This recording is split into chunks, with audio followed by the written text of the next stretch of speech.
Yo, what's up? What's up? It's the Hungry Millennial back again with yet another Proactive Pragmatism. On this Proactive Pragmatism, we carry on with our series, Millennials Are. This next millennial, he barely made the cut by, a year or two. I had to really Google and research. But this next millennial is a son, entrepreneur, U of I student, and member of the Kappa Alpha Psi Incorporated, the Denzel McCauley.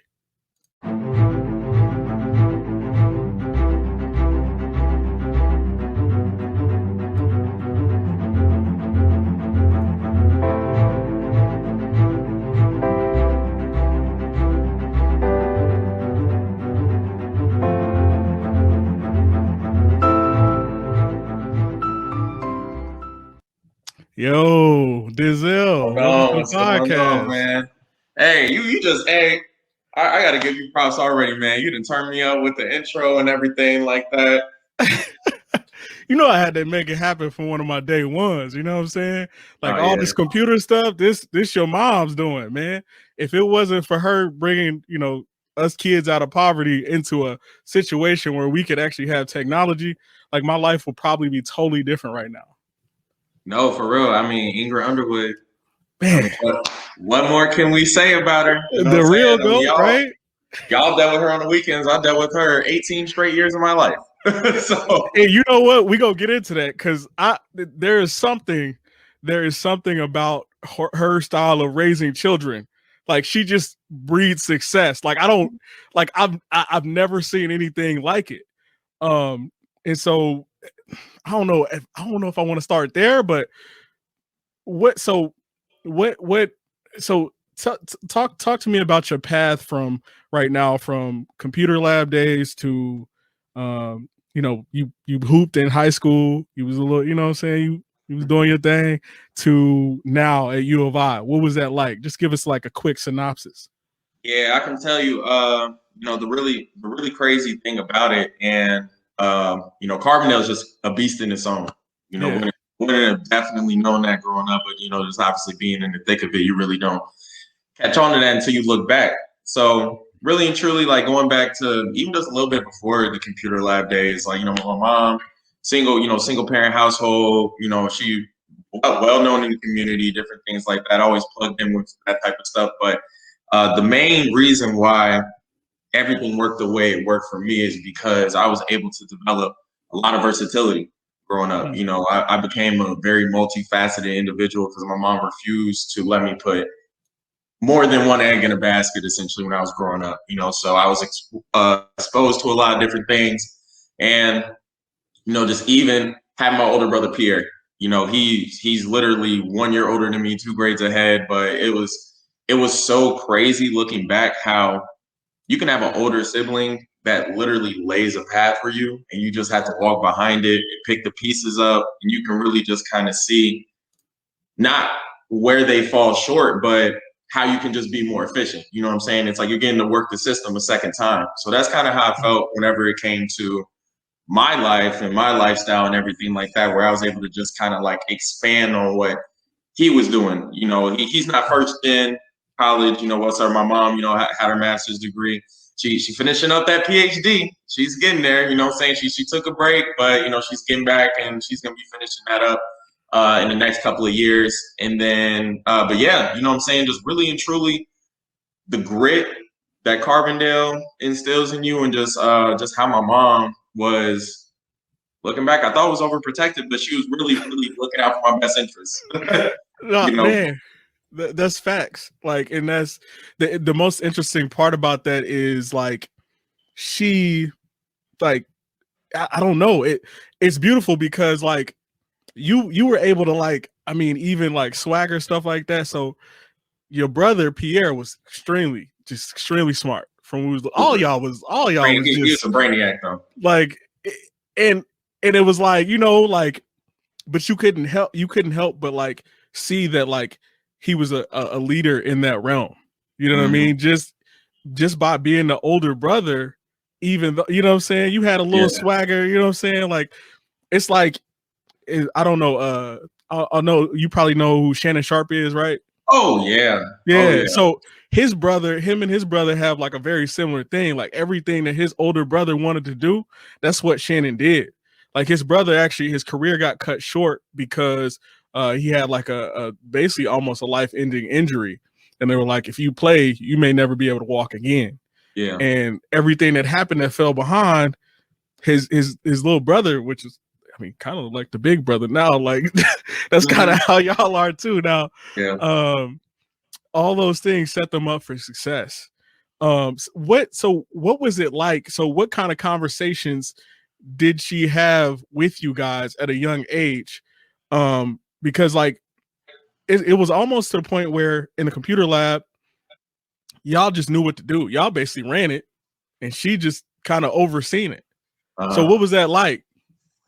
To be honest, the conversations, my mom used to have really raw conversations with us. You know what I'm saying? Like, I mean, unfiltered, nothing swept under the rug. Like, I felt that I matured so much quicker than, my peers because of it. Mm-hmm. So she would have some very, very realistic conversation with us whenever it came to women, when it came to money, whenever it came to wants and needs and everything along those lines. And it really stuck with us so much that I remember literally being in my senior year and I was just like, hey, are you worried about me going off to college or anything along those lines? And then she's like, no, I know that I've done enough for you guys. You know what I'm saying? You guys got your head screwed on tight. Like, you guys kind of follow what I had you guys going on and kind of picked it up and been doing it on your own for, some time. She gave us a little bit of autonomy whenever we got into like, later middle school, like high school, that type of stuff. But just really, it goes back to values. Like, it's really crazy how the values that your family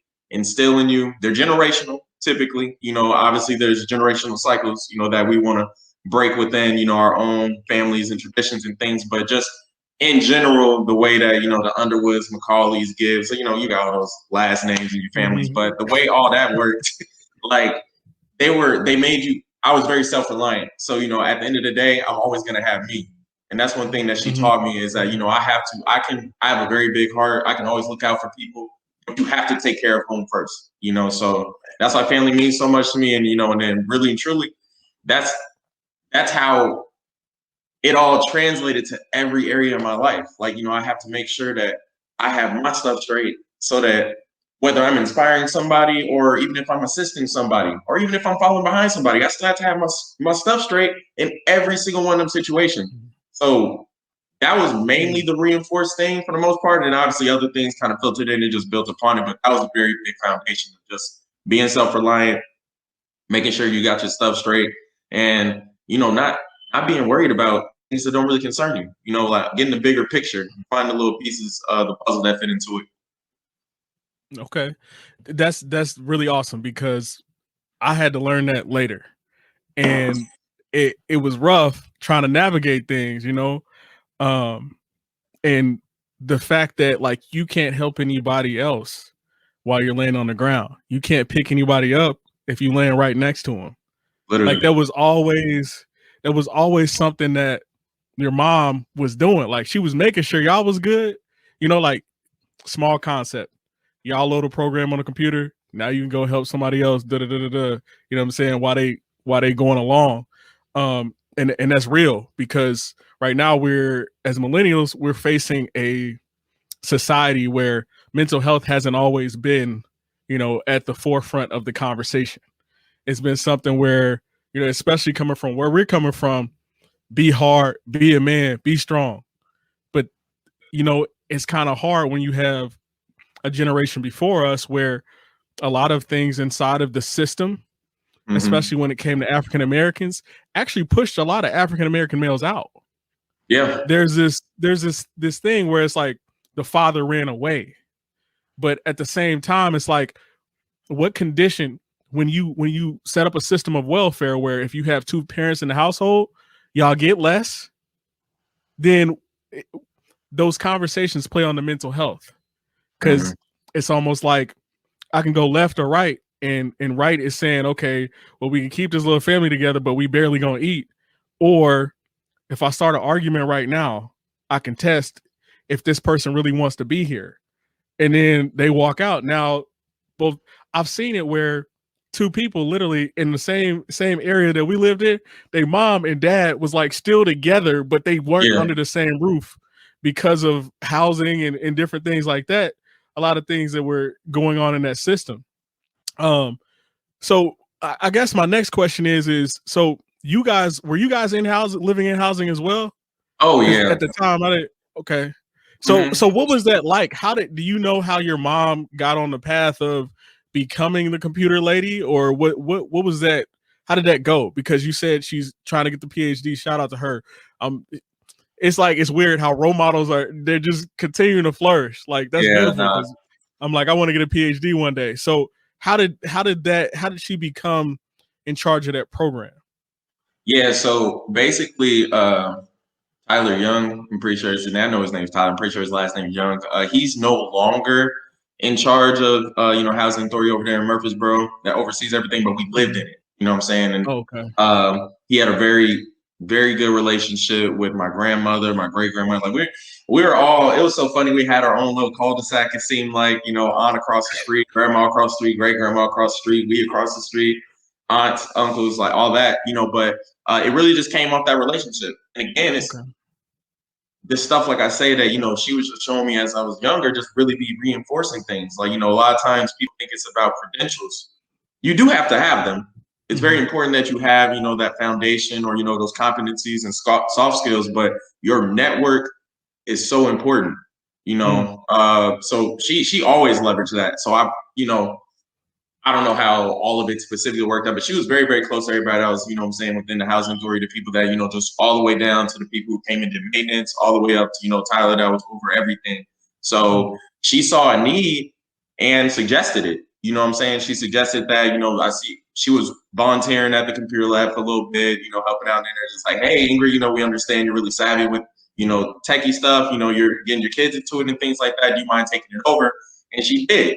And I'm not gonna lie, I look forward to those days. Those were super fun. It was so great seeing everybody getting the vans, or people's parents dropping them off, and all that type of stuff, playing Spyro, and it's just a whole lot that was going on there. But yeah, I'm more than positive that she just basically just leveraged her network, which is one of the biggest things that I lean on for support whenever it comes to any endeavor I'm trying to hop into. I see you, and yet the networking skills have went through generations, especially for you now being a Kappa man. What I mean, because man, you like, no offense, but you was a little nerdy guy, doing your thing, and not like freshest man on campus. Kappa swag with the red shoes. So how did you? What made you want to join the fraternity, and why did you choose Kappa Alpha Psi? Yeah, Kappa Alpha Psi is a very, very, very interesting coincidence, is kind of the way that I like to kind of put it, just because, and this is typically how it happens. Like, I didn't know I had Greeks in my family at all. One of my older cousins, she's an SGRO. I'm talking about aunt lived across the street, used to be over there all the time, and her room had all the poodles and all the Greek stuff. But it's like, as a kid growing up, if no one tells you what that is, you're gonna look at it like, what the hell is that? That's cool. And then you just go keep moving. You know what I'm saying? And then I used to also get my hair cut at Campus Cuts, which is obviously, like all the noobs down there at Gam Up, they run that shop. I had no idea. I'm talking about Kappa stuff all over the walls. Like, you see it. Again, it's just like, wow, these are some really cool, black guys that's cut my hair. You know what I mean? So when I came to college, and be just completely transparent, so Pierre was in a white fraternity. He was in Theta Xi, and I kind of got to see the fraternity life through his lens, because again, he's 2 years ahead of me in school, but only 1 year in age, because I got that late birthday thing going on, which is crazy. But so he was in that, kind of saw the experience he was having. And when I came to university, I was automatically plugged in, because I've been coming up here for the past couple of summers for like little programs, because mom was not letting me do anything with sports during the summer. I'm talking about it's all academic stuff. She was like, we're not gonna worry about that. I'm okay. So I came up here for a business institute. I was up for a media program, came up here to visit Pierre, and I came from a pre-engineering program too whenever I started my major here. So basically I was like, I was already plugged in. I knew a lot of people. I was working at the University of Illinois Foundation, which is like a call center. Didn't need anything. I was already super networked. Like I was getting sent to alumni publications already and things like that, getting scholarships. So I was like the whole fraternity sense of, I think the stigma is that you're buying your friends. A lot of times, that's typically the stuff I see on Twitter is like, why would you pay thousands of dollars to buy friends? Why can't you go make them? So I didn't see the need for fraternity at all. Like, I mean, it was my first year in the engineering program. So engineering was rated #1 at the time. It's rated #3 now. It's just like, I was like, this is going to be hard. Like, it's going to be the biggest challenge I've ever had. So I wasn't going to do it. I was so against it. Wasn't in the Black community either. The way University of Illinois set up with engineers, obviously we make up like 2% of that population. Like, it's so small. Like, during all of my classes, except for my introductory one, I'd be the only Black person, or I'd see another one. I've never been in a class where I've ever seen more than 4 Black people in it. You know what I'm saying? And, where you want to live close to your classes and things, but that was like a, private certified dorms or, just dorms that are completely away. Because here too is just a whole lot of history, U of I. Like the dorm that they live in is, Florida Avenue Residence Hall. When I tell you that is at the exact opposite corner from the actual campus of the university. And that's where they put all the Black students whenever they, just whenever the campus was segregated. And then obviously whenever, everything got integrated, the Black individuals just kind of stayed over there. So I wasn't living in that dorm. I was living closer to engineering. So I wasn't able to actually get acclimated to the Black community at all. And that's, one fault that I've been trying to work on with a lot of people, because my brother went through the same thing. It's like, you aren't going to know it if you're not in it. So the way Kappa comes into everything is that I used to hoop, at the ARC, our recreation center and things like that. And, that's how I got to meet people.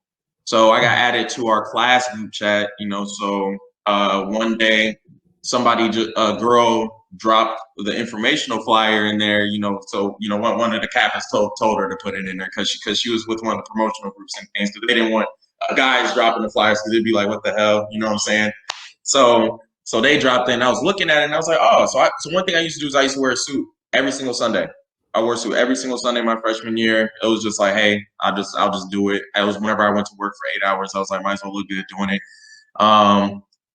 So I saw the flyer for the open house and I was like, okay, this seems kind of interesting. I don't really know much about it. Did some research, Beta chapter has immaculate history. You know what I'm saying? Like we're the reason why it's Kappa Alpha Psi, and Bob Johnson, owner of BT, from a chapter. It's like, we have a lot of great accolades that, come out of here, and a lot of great rich history, even with the university. So went to the open house, got to meet the brothers and everything like that. And I remember I was a very cocky individual, at high school, middle school, like through my athletics and things and all the things I did, I gained a lot of confidence. Like it became arrogance at a certain point. Eventually I was humble a little bit, but just a tad. But no, so I'm there and, I'm just kind of talking to them and I'm in there. I'm talking about, I'm 19. They all older than me, like everything. Everybody's so scared to talk to them. What's y'all passions? Like, what are y'all trying to do? Like, what are you doing now? Like, why? What sense would it make for me to be there? Like, I'm talking about, I was looking back, I was like, I don't know why someone didn't, pardon my French, slap the shit out of me when I did that. Yeah. You talking crazy, like, you came to us. What are you talking like that for? So I got, I got to know the brothers and everything like that. And I had to make a decision, like they, opportunity, came, and it was during the summer, so I had a couple of internships lined up that I was kind of, debating on, but the entire time from April 10th all the way up until the end of the semester, I really got to know them. You know what I'm saying? Aside from doing my research and everything, I really got to know all of them, like as people.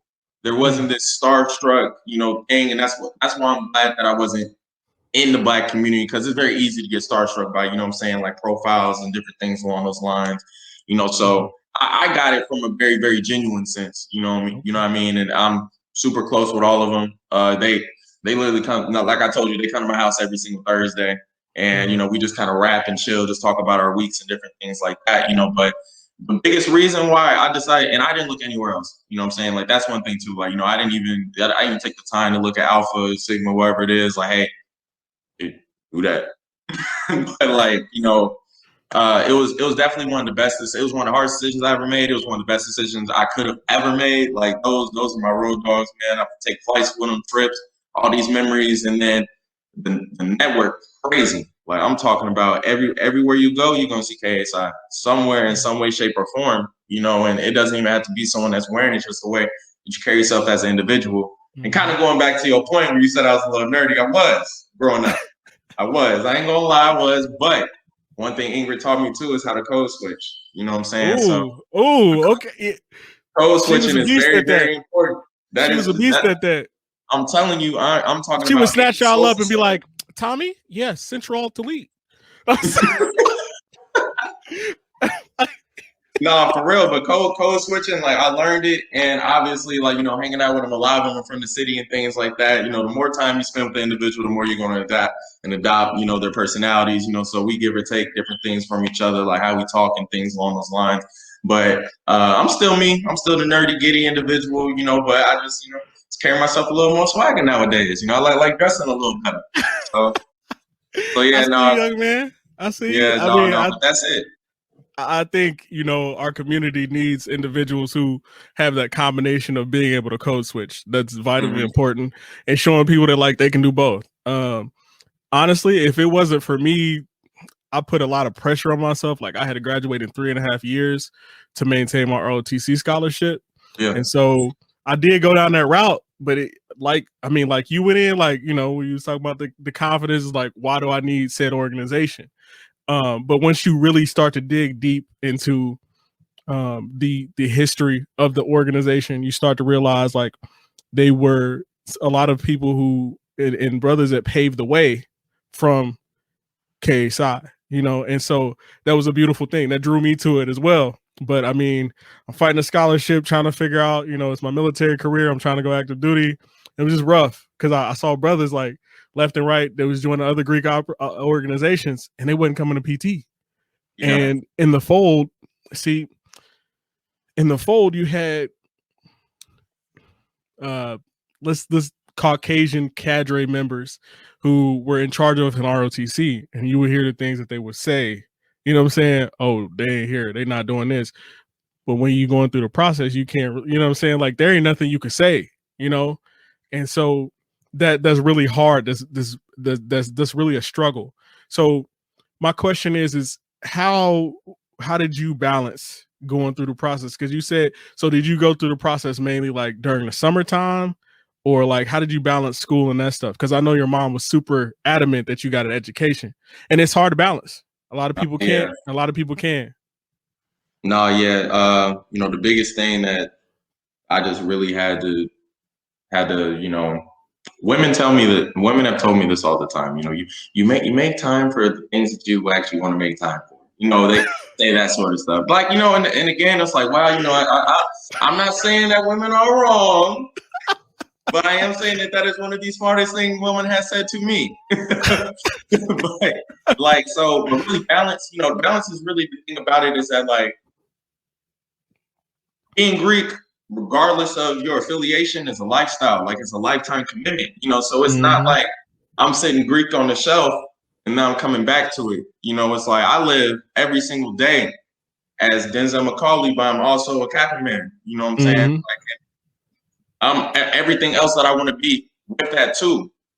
But you know what I'm saying? You just have to prioritize everything. Like, you just have to really and truly just dig deep. And the thing about it is that you really realize, as a human being, like, we're so complex, but also we're so talented. Like, we are capable of literally doing anything. You read all them success stories about, for 2 years I grinded, I only slept three hours every single day, or whatever it may be. Like, you're capable of doing all these things, but it's really just you taking the time and making the decision to actually do it. You know what I'm saying? So I'm not gonna say I had to do anything like special, wherever it is. It's just like, that was on my heart. It was on my heart. Like, you know what I'm saying? This has to go.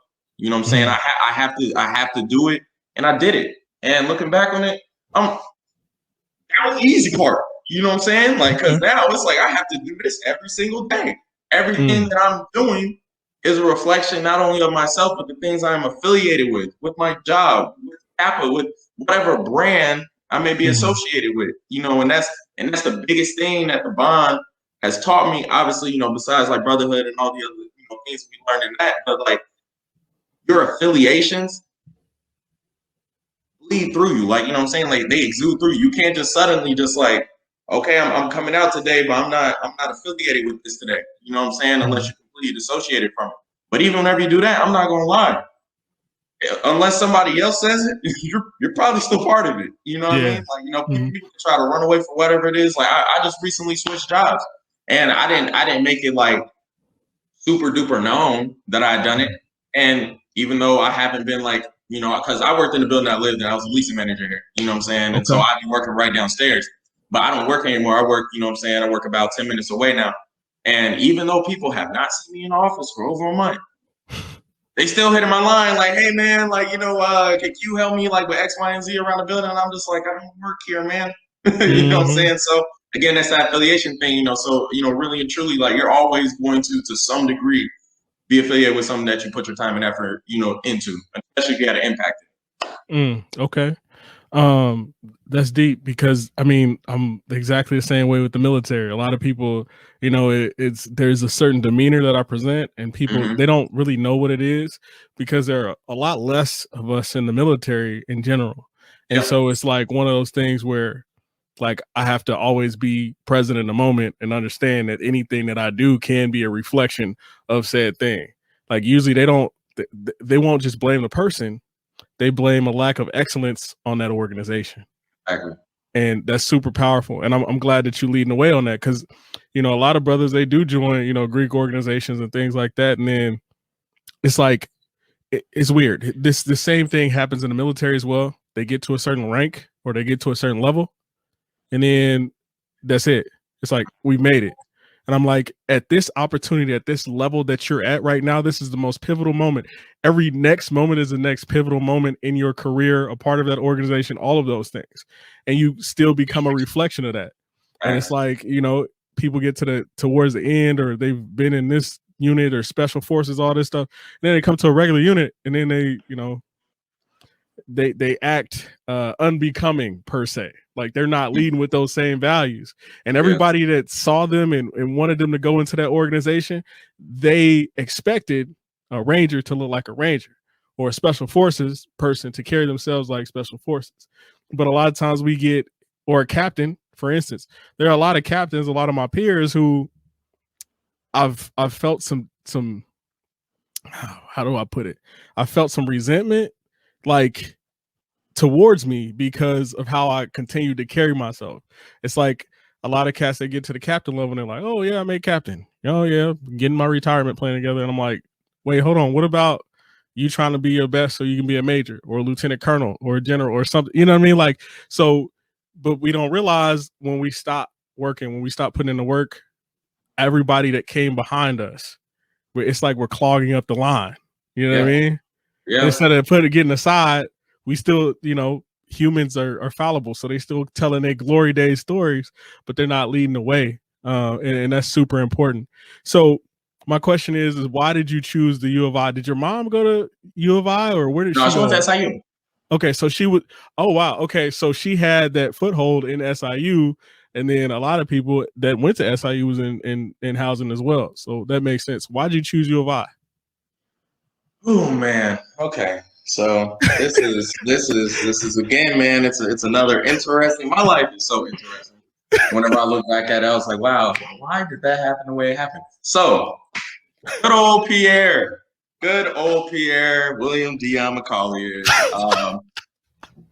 at the base of it, the reason why I came here. So, you know, like I said, following behind him, I was able to see how everything was going. Like I was able to see how his first couple of years in college were, you know, him being in, you know, electrical computer engineering program. And he's at Boeing now, ain't he? Yeah. He's still there. We're working from home. My God. Working from home. Bread. You feel me?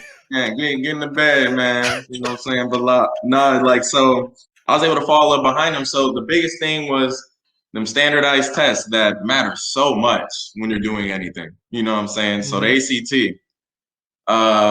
Pierre guy, I think he got a 27, 28, you know, something like that. So I was like, okay, so he got a full ride to the U of I. So I'm boom. All right, so that's my benchmark. I hit that, then I could be good going there. You know, so I didn't travel a lot growing up, but I always felt like restricted. Like I need to see the rest of the world. There's so much world out there. You know what I'm saying? Like you can't even visit. Most people don't even have the time or obviously the funds to visit every country before they pass. You know what I'm saying? So and with all the cities and towns and things, you're never going to be able to. So you have to pick and choose and have those experiences. So I really want to make sure I got away.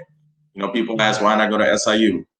I'm not going to school in my backyard. That was just kind of how I was. You know what I'm saying? Mom was real restrictive, and I was like, I'm not about to be living at home because you know how college is. You go out and all that. I couldn't have no females over. I couldn't do anything if I was stuck back in the crib. So I had to get away from it.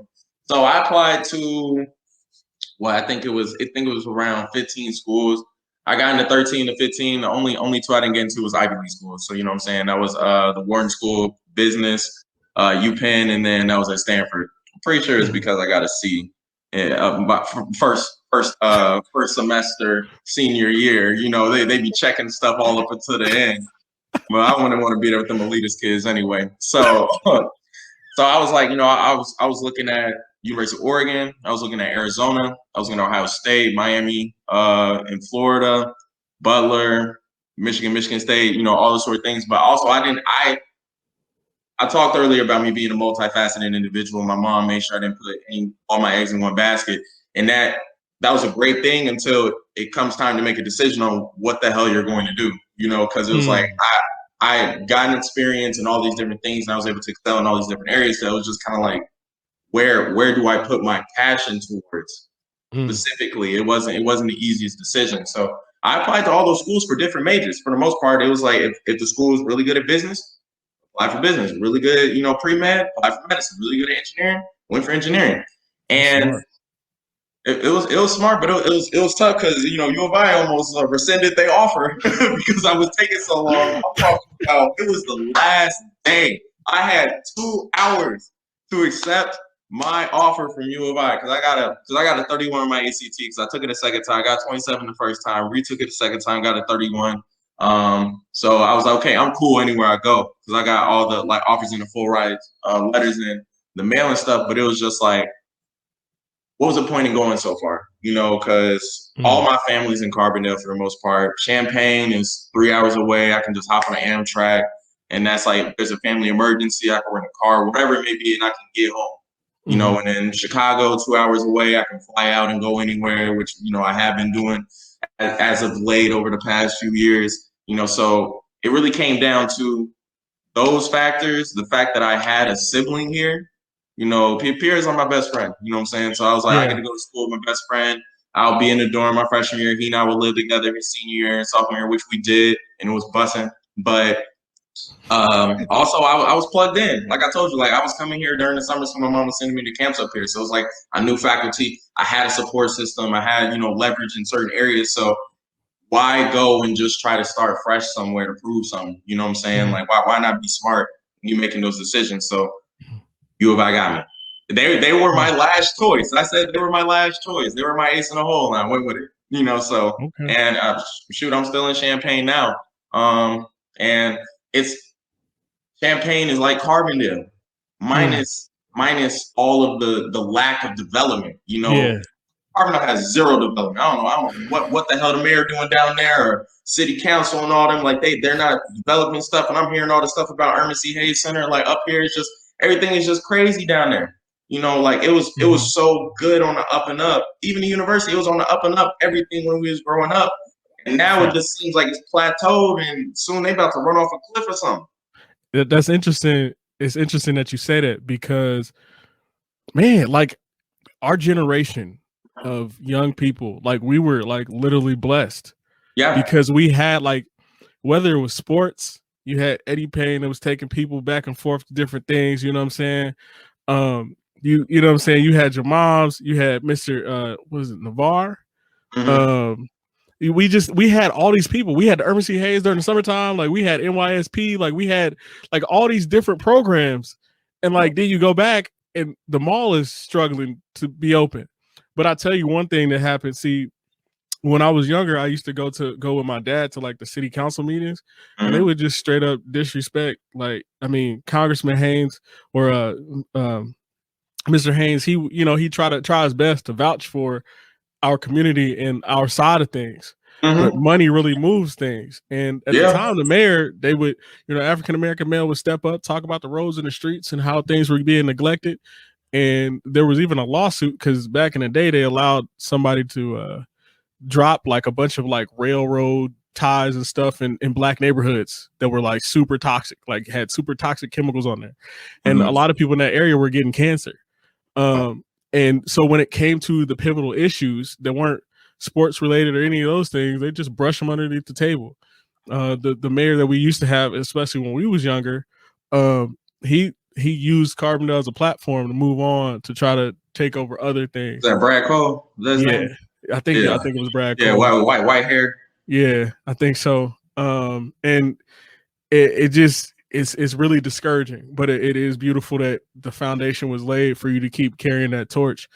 So my question is so you're still in engineering, or did you transition and switch majors? Good old question. Love it. Been getting it for about the past year. Look, I ain't judging. I went to school for industrial technology and had to switch up the communication because it was a lot. It was a lot. I feel you. So again, like I said, full transparency, because I think that's just how the world's supposed to operate. So I was I was trying to change my major for 2 years. The College of Engineering here is crazy. It is so cutthroat, and there's so many restrictions that I can see why when I came here, people were telling me like, there's a reason why a lot of Black students don't make it through. They just go home. You know what I'm saying? They go home after their first year, and this is just in any major. Even not even engineering students. I've heard that. Engineering. I've seen people leave after a semester. Like, I mean, I get the partying issue and all that, you know what I'm saying? But it's just like the resources are abundant here, but just the lack of priority that a Black student gets here.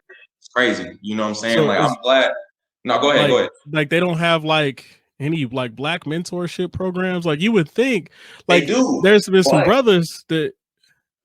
But you gotta understand this too. So remember how I said that the dorm that all the Black people live in is at the far corner of campus? So on the complete opposite corner, up until a year and a half ago, that's where the Black Cultural Center was. So you had to get on a bus and almost ride a bus for 20 to 30 minutes just to go where your safe haven's supposed to be. But all the other cultural houses, you know what I'm saying, they're all on the same, the Asian American one, La Casa, which the Latinx one and everything, they were all on the same row.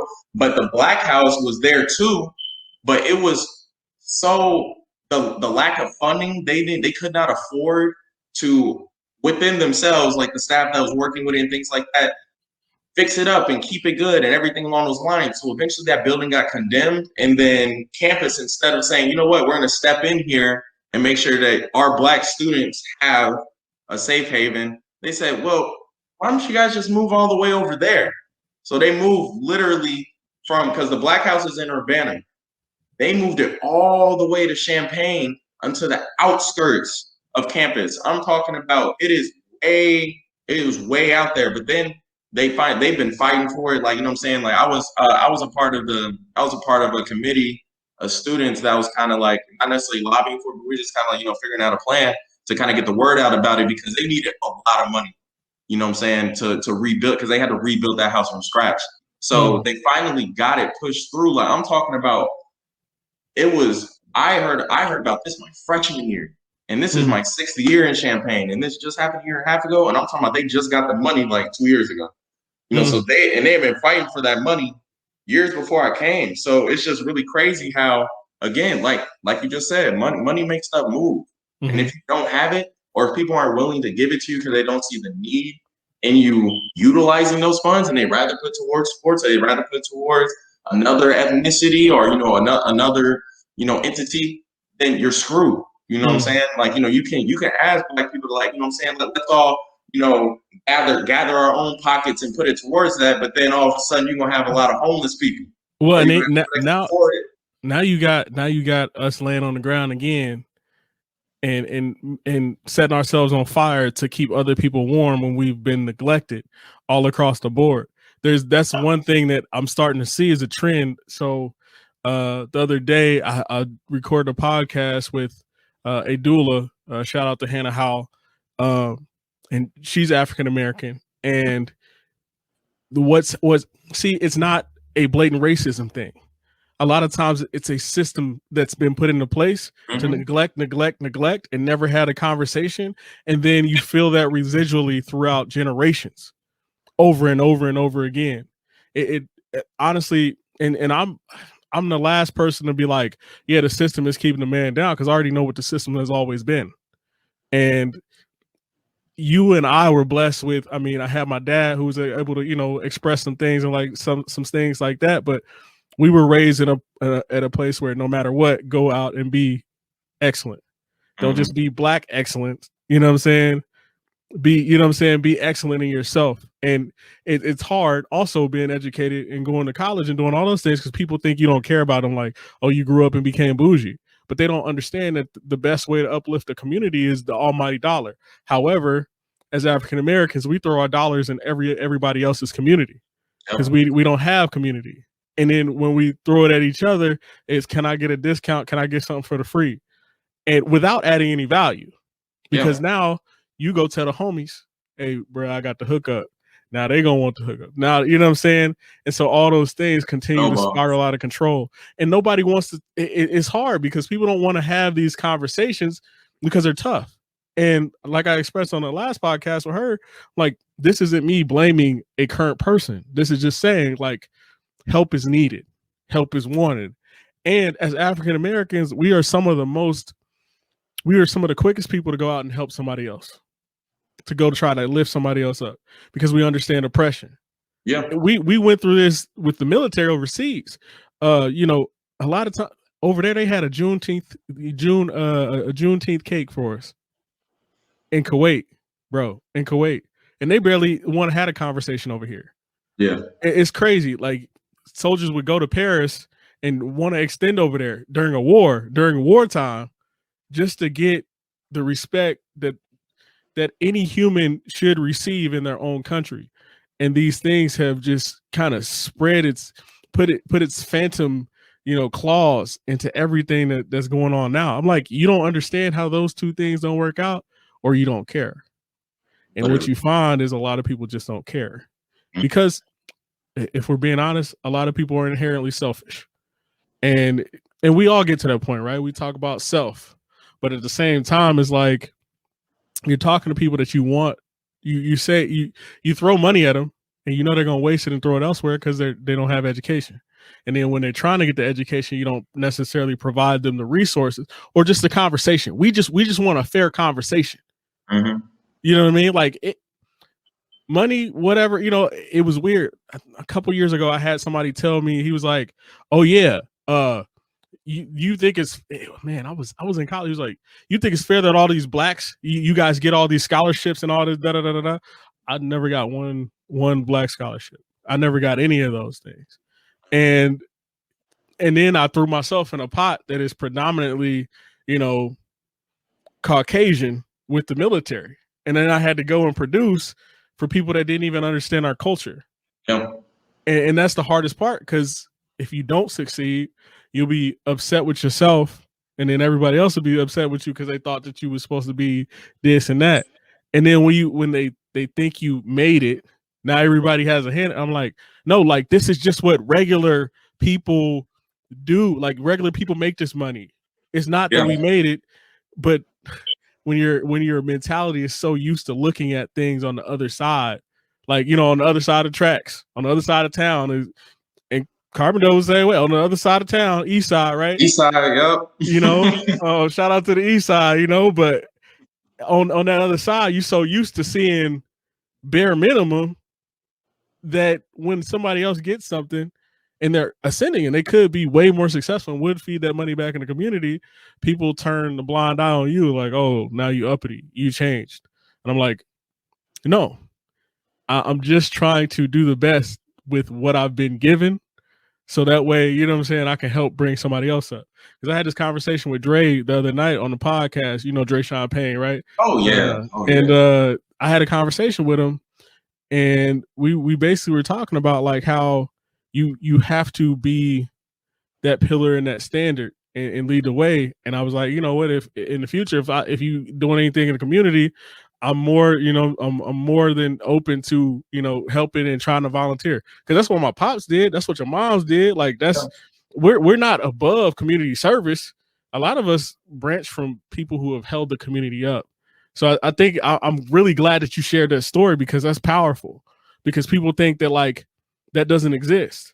And in all echelons, you find these, you know what I'm saying, like these connections to a system that lasted over 400 years. And then once you just forget about it. I was Ruby Bridges, she was just, you know, not allowed in the classroom, what, 60, 70-ish years ago? Right? Like that's recent. She's still alive. Like the integration, right? And then once it happens, they're like, you're good. You got what you need, you know? But that has to be maintained, just like they maintain everything else. And I'm glad that you joined that committee as well, because that tells our community that somebody's having a conversation for us. Even if it doesn't go anywhere, that's powerful. It's a learning lesson. Because everywhere we fail, we learn. And I sent you the book, you know, we're not going to mention the title because it might offend people, but it was, that gentleman was a testament of how, like, even though he was trying to do well, he had to front it under other people's names.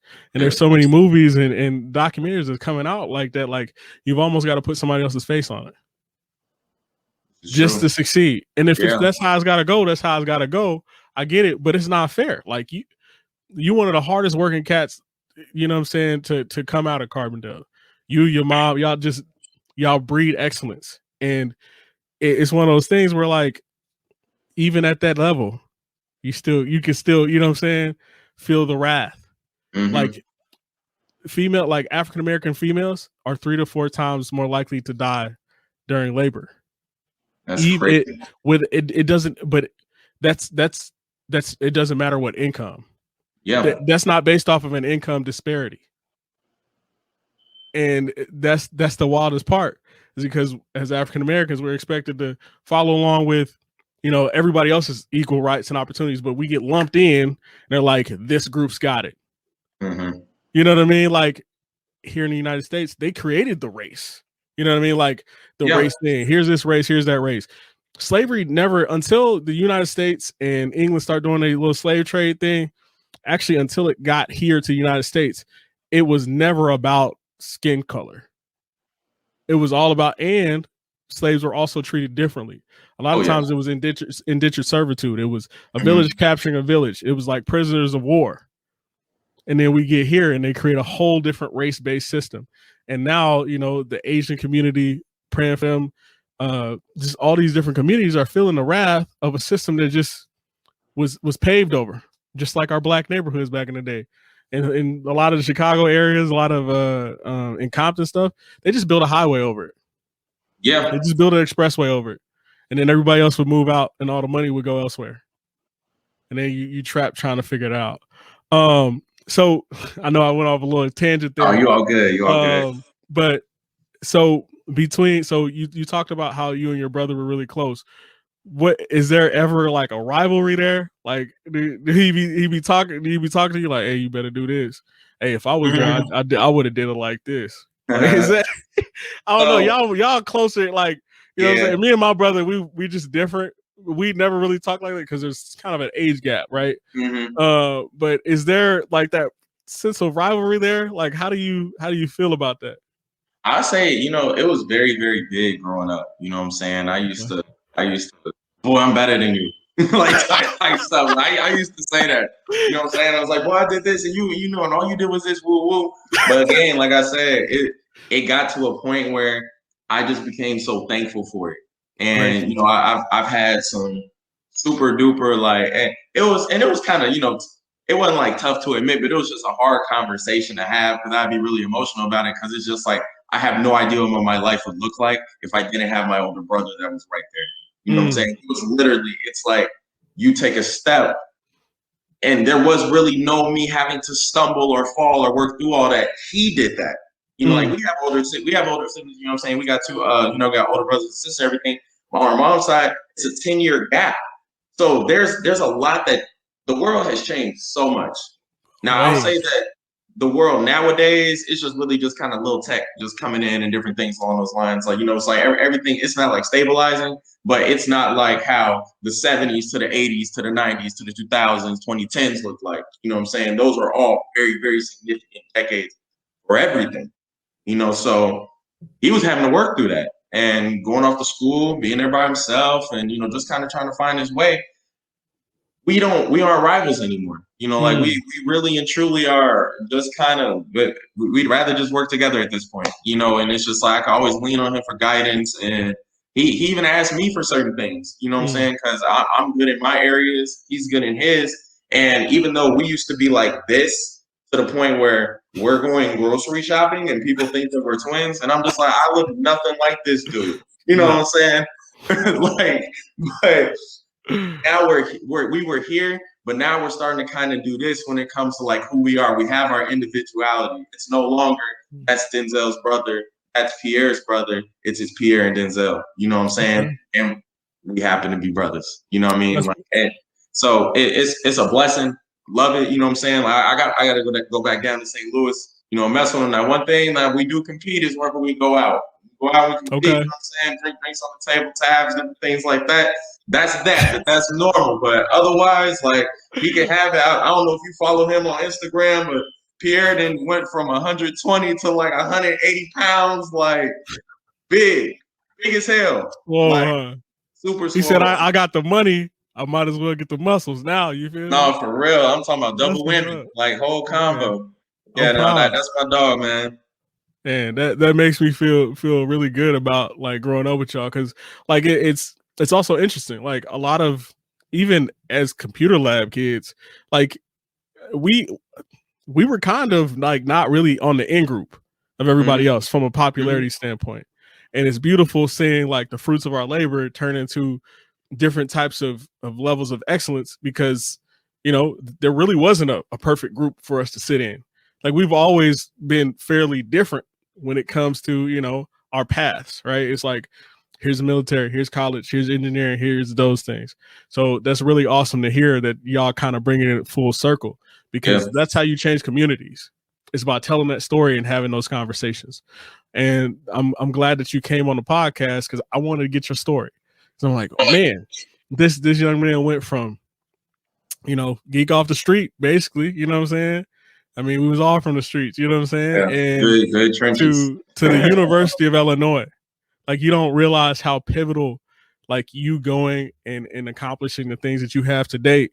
Like, I'm really rooting for you, and I'm really proud of you and everybody else. And, you know, Mama Ingrid, like, shout out to her, because my life would be totally different. I probably wouldn't be in front of this computer if it wasn't for your mother. Like, I wouldn't even be able to put all these graphics, all this stuff, everything that I figured out, it's because of her. And it continues to transcend everything that I do. Because in the military, they're really terrible at graphics. It's like death by PowerPoint. So anything that she's taught me, like, people are like, yeah, I didn't know. Here's the amazing part. I didn't know people didn't know how to use Microsoft Word. It's crazy. I didn't know people didn't know how to use PowerPoint. Yeah. Like, people don't even really know how to use a desktop computer anymore. And it's beautiful as African-American kids coming from that community that we were uplifted and taught those basics of just doing that, because those things just continue to take us to higher heights. You got any questions for me before, you know, we wrap up the podcast? Oh, shoot, man. I mean, you know, really and truly, like, here's a good question. You know what I'm saying? Like, and this is one thing that I've been talking to a lot of people about. You know, one of the things I mentioned in, you know, the survey that you had sent me is that COVID and quarantine has turned everybody into entrepreneurs. You know what I'm saying? Everybody and their mama want to do hair. Everybody and their mama want to do nails. Everybody want to cut hair. Everybody want to, you know what I'm saying, suddenly, you know, be this guru. We got the Forex finesses out there that's getting everybody into it. You know what I'm saying? I'm gonna actually test that out. I'm not gonna lie. I'm gonna probably do a YouTube series. You know what I'm saying? Don't just go ahead. I'm gonna put this in the back of your mind. Like, you know, just watch out. I'm gonna do it for like 6 months, and I'm gonna be like, is this real? And I'm still gonna be me. We'll bring you on the pod and talk about it. We'll bring you on proactive pragmatism, and we'll address it on the regular pod because I've got my theories on it. I'm also like financial peace means a lot to me. But what was your question? Oh yeah. So my question would be is, you know, so we are taught, our generation, to hustle hard. Like, what's your 10-year plan? What's your 15-year plan? What's your 5-year plan? And I feel like a lot of people miss out on the present because of it.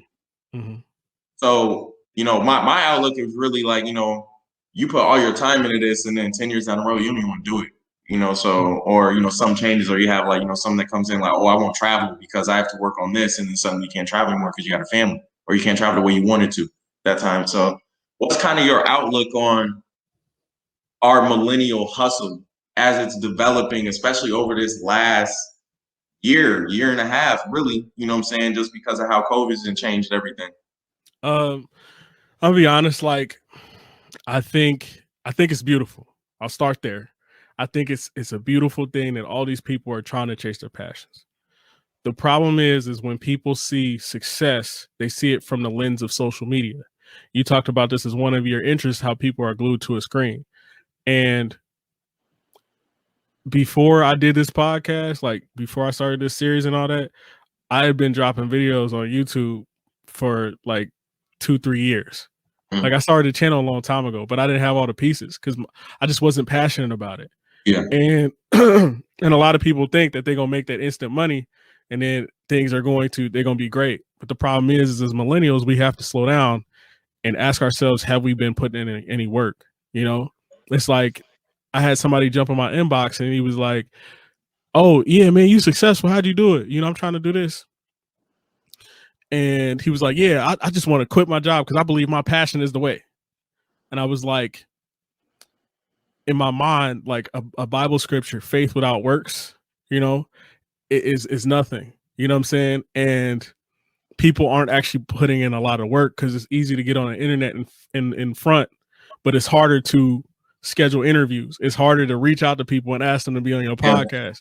Like, I literally work at FedEx during the day, you know, like all day. Just sometimes I'll be out there till 8 at night.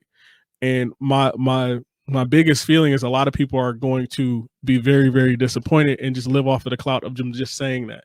Because there are parts of the brain where if you say it, it feels like you did it because you get this oxytocin that goes throughout your body. It makes you feel, oh yes, I'm an executive. Oh yes, I'm a business owner.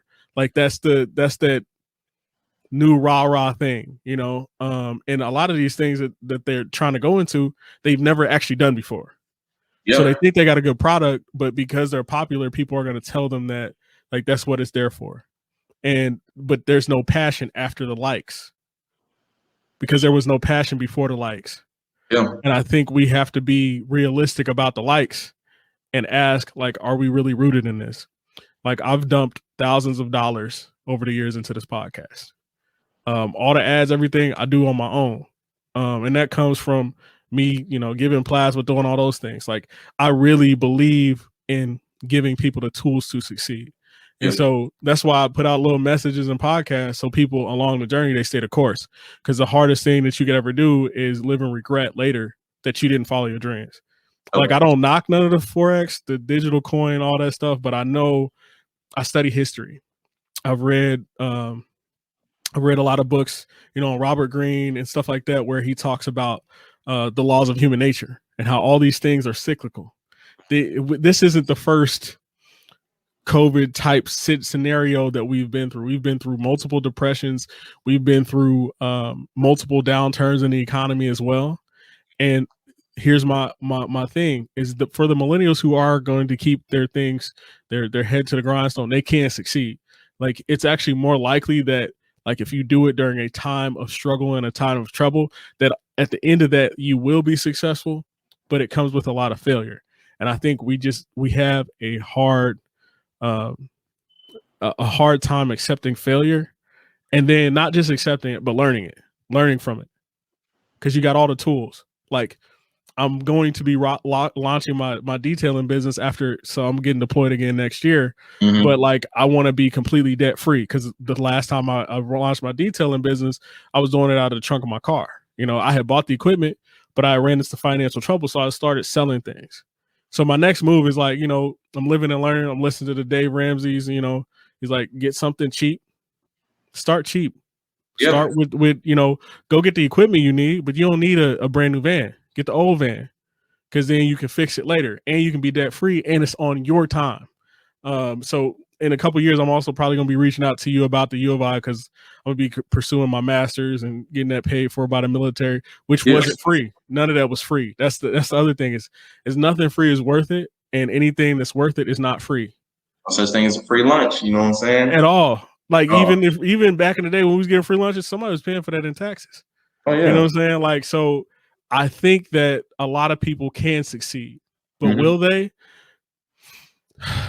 Anybody, that's anybody's guess, because how many t-shirt companies you gonna run? Like, a lot of these skills that they're gaining and a lot of these things that they're doing aren't tangible. If the internet shuts down today, they don't have a craft. Yeah. That's the danger. If the internet shuts down today, they don't have self-esteem. If the internet shuts down today, they don't have the likes from the bikini photo.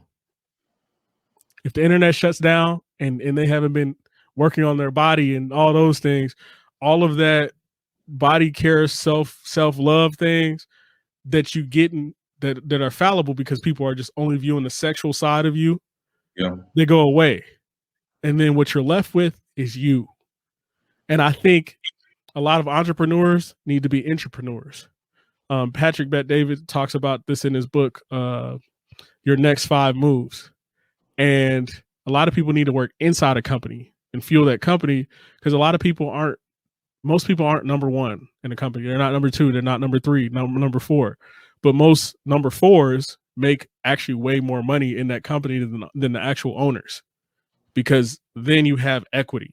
Mm-hmm. If you can be an entrepreneur first and later you want to be an entrepreneur, that's cool. But the difference between an entrepreneur and an entrepreneur is an entrepreneur puts up their own money, all of their own collateral. The entrepreneur, you're like, oh, you got these skills, we can run in, we create a partnership and do that.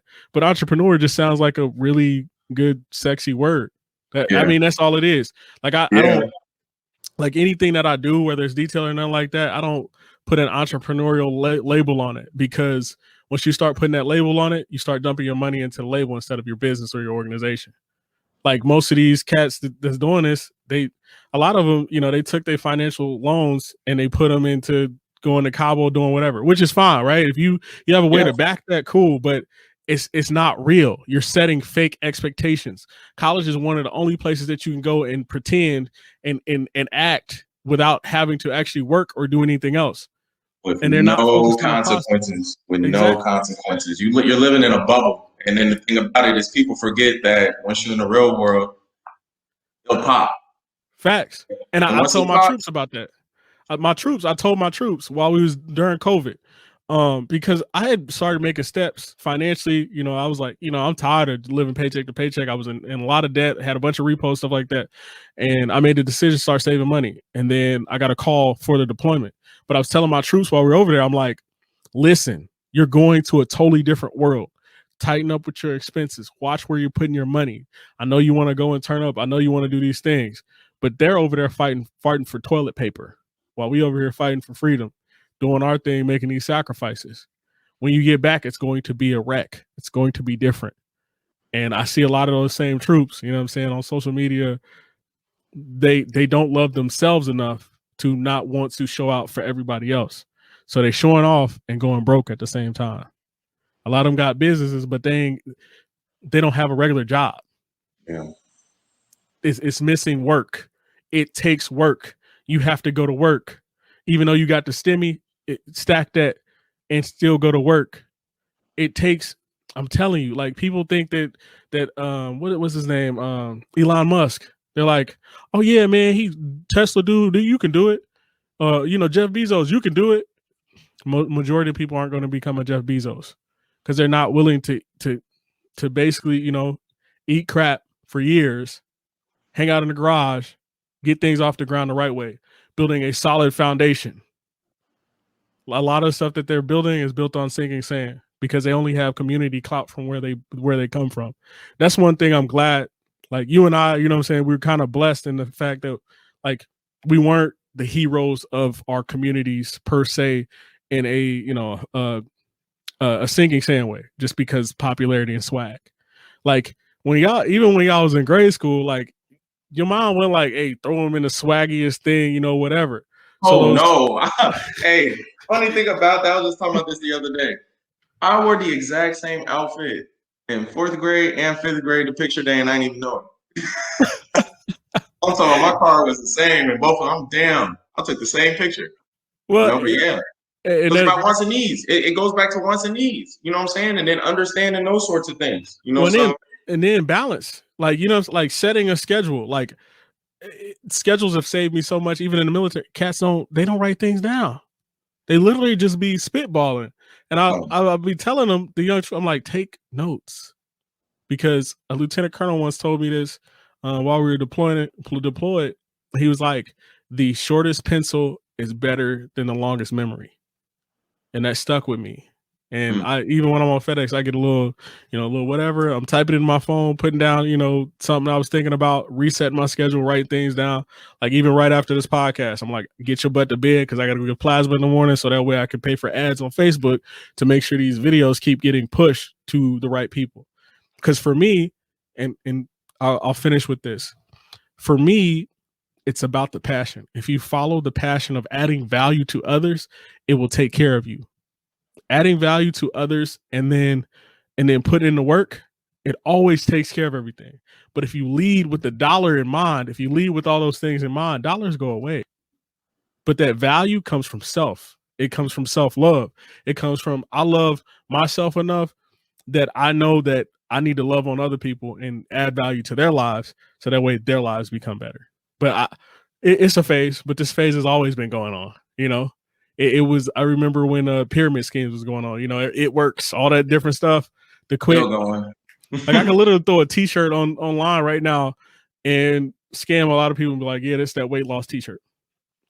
Or even say it as a Supreme t-shirt. Yeah, exactly. You know what I'm saying? Like, hey, if it's a hustle, it's a hustle. Like a lot of the greatest entrepreneurs of all time are, the rappers and the people that are in the communities, Magic Johnson, all these people that was like, okay, here's a simple concept. Let's see if this adds value to people. And value has always taken care of them. So always chase value. Always. All right, brother. I appreciate you coming on the podcast. I know I had you on here. It's been, rolling for like an hour or so. But anytime you want to come on, even if it's just a regular proactive pragmatism, we can talk about it. We can chop it up, talk about your experience and navigating things, because I believe that knowledge is applied power. It's not just power. Knowledge is not power alone. But when you apply it, when you read the book and you apply it, it's a game changer. So everybody, this is Denzel McCauley. I appreciate you coming through, bro. Thank you. Hey man, if I could shake your hand, I would. Oh yeah, dog. Hey, we have to link up and have a drink sometime, man. It's gonna be lavish. I mean, we literally in the same town, but COVID's been weird. Hey, all you gotta do is hit me, man. You know what I'm saying? It's just not 9 to 5, and then it's whatever. You know what I'm saying? So yeah, but I know I definitely appreciate you having me, bro. You know what I'm saying? Like, you got a wealth of knowledge too, man. It's crazy. You know what I'm saying? Y'all better be tapping into this, man. And I'm talking about tapping, not the like button, tapping into him. You know what I'm saying? But no. Time, man, you need anything, just go ahead and hit me, man. You already know. I appreciate you. Ladies and gentlemen, Denzel McCauley.